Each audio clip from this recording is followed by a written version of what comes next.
করতে হবে সোনার দেশ কইর না হেলা, ভরসার মার্কায় বারদারি পাল্লা ভাইরে। ঢাকায় জামাত আমিরের ব্যস্ত নির্বাচনী সফরের শেষ সূচি ছিল সরকারি আলিয়া মাঠের এই জনসভা। ওরে চাঁদাবাজের অন্তরে তাই উঠেছে জ্বালা, দখলবাজের অন্তরে তাই উঠেছে জ্বালা। যদিও জামাত আমির এখানে পৌঁছান দিনের শেষে, তবুও উৎসাহের কমতি দেখা যায়নি কর্মীদের মাঝে। 11 দলীয় জোট প্রার্থীদের উপস্থিতিতে এখানে জামাত মনোনীত প্রার্থী হাফেজ ইনায়েতুল্লাহর হাতে দাঁড়িপাল্লা প্রতীক তুলে দেন দলটির প্রধান ডাক্তার শফিকুর রহমান। সমবেত জনতার উদ্দেশ্যে বক্তব্য দেন শরিক দলের নেতারাও। কোনো চাঁদাবাজি হবে না এবং হতে দেওয়া হবে না, কোনো বৈষম্য হবে না, হতে দেওয়া হবে না। আপনাকেই বলছি, ইন্স্যুরেন্স করলে সিটিতে সুরক্ষা পাবেন নিশ্চিত। আজকে আমাদের ডাক্তার শফিকুর রহমান ঐক্যবদ্ধ বাংলাদেশের ডাক দিয়েছে, তাই বাংলাদেশ লিবার পার্টি আমরা বিএনপি ছেড়ে আমরা এখানে অবস্থান নিয়েছি। আপনারা যদি আমার পাশে থাকেন, আমি ওয়াদা করতেছি ইনশাল্লাহ আমার জীবন থাকতে আমি এই চাঁদাবাজদের বিরুদ্ধে লড়ে যাব। পরে কথা বলেন জামাত আমির। গণভোট ও দাঁড়িপাল্লার পক্ষে ভোট চেয়ে জামাত আমির বলেন, ক্ষমতায় এলে শাসক নয় চৌকিদারের ভূমিকায় দেশের মানুষের সেবা করবে জামাত। মৃত্যু নিশ্চিত হওয়ার পরে আবার পাথর মেরেছে নির্মমভাবে, মেরে তাকে খুন করেছে। যে দলের কর্মীরা চাঁদার নেশায় নিজের ভাইকে, বন্ধুকে, সহকর্মীকে পর্যন্ত ছেড়ে কথা বলে না, জীবনটাই নিয়ে নেয় চাঁদা না পেলে, সেই দল সম্পর্কে আমাদের অনেক চিন্তা ভাবনার প্রয়োজন আছে। বগলের নিচে ঋণ খেলাফিদেরকে নিয়ে সংসদ নির্বাচন করবেন আর জনগণকে আপনারা ন্যায় ইনসাফের বাংলাদেশ উপহার দেবেন।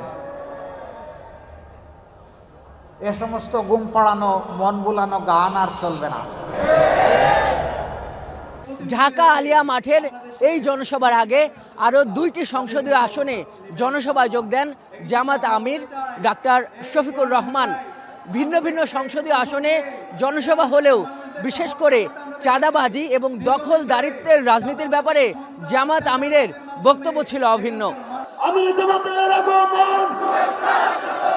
পুরান ঢাকার ধূপখোলার এই সমাবেশে জামাতের আমির বলেন, যাদের 39 জন প্রার্থী ঋণখেলাপি তারা কি করে দুর্নীতিমুক্ত বাংলাদেশ গঠন করবে? ভোট বাক্সে হাত দিলে সেই হাত গুড়িয়ে দেয়া হবে, হুঁশিয়ার করেন তিনি। এখানেও কথা বলেন জামাত শরিকরা। 12 তারিখে কোনো দুর্বৃত্ত এই যুব সমাজের বুটে যদি হাত দিতে চায়, সেই হাতকে গুড়িয়ে দিতে হবে।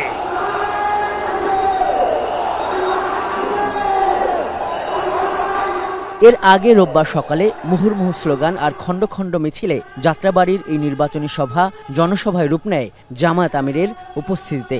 এখানে ঢাকা 4 ও ঢাকা 5-এর দাঁড়িপাল্লার প্রার্থী মোহাম্মদ কামাল হোসেন ও সৈয়দ জয়নাল আবেদিনের হাতে দাঁড়িপাল্লা প্রতীক তুলে দেন তিনি।